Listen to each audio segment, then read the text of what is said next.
আজ রাত ৮টার মধ্যে হল খুলে দেওয়ার দাবিতে কুয়েট কর্তৃপক্ষের কাছে লিখিত আবেদন করেছেন শিক্ষার্থীরা।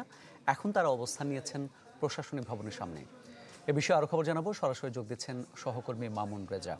মামুন, কোনো আন্দোলন সংগ্রাম নেই, ঈদের ছুটিও শেষ, তাহলে হল খুলে দেওয়া হচ্ছে না কেন?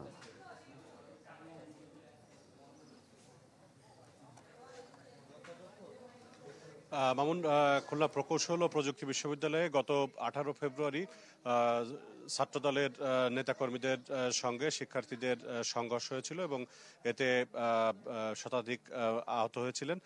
এরপর গত 25 ফেব্রুয়ারি বিশ্ববিদ্যালয় সিন্ডিকেটের সভায় হলগুলো খুলে দেওয়া হয়েছিল এবং হলগুলো বন্ধ ঘোষণা করা হয়েছিল এবং একাডেমিক কার্যক্রম অনির্দিষ্টকালের জন্য বন্ধ ঘোষণা করা হয়েছিল। সে কারণে এখনো পর্যন্ত হল বন্ধ রয়েছে। আজ শিক্ষার্থীরা তারা দুপুর 2টার দিকে ক্যাম্পাসের প্রধান গেটে জড়ো হয় এবং 2:30টার দিকে ক্যাম্পাসে প্রবেশ করে 150 শতাধিক শিক্ষার্থী। এরপর তারা প্রশাসনিক ভবনের সামনে আসে। সেখানে শিক্ষকরা তাদেরকে জানিয়েছেন যে পরবর্তী সিন্ডিকেট সভা ছাড়া হল খোলা কিংবা একাডেমিক কার্যক্রম শুরু করা সম্ভব নয়। এরপর শিক্ষার্থীরা তারা বিকাল 4টার দিকে শিক্ষকদের কাছে একটি লিখিত আবেদন করেছে। রাত 8টার মধ্যে তারা হল খুলে দেওয়ার জন্য আলটিমেটাম দিয়েছে।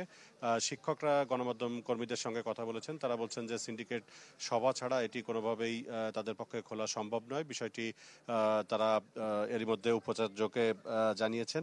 আর শিক্ষার্থীরা এখন প্রশাসনিক ভবনের সামনে অপেক্ষা করছেন।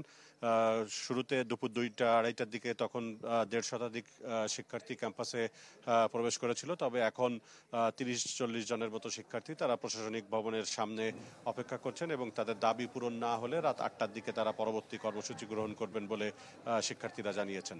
মামুন, ধন্যবাদ আপনাকে। কুয়েট থেকে জানাচ্ছিলেন সহকর্মী মামুন রেজা।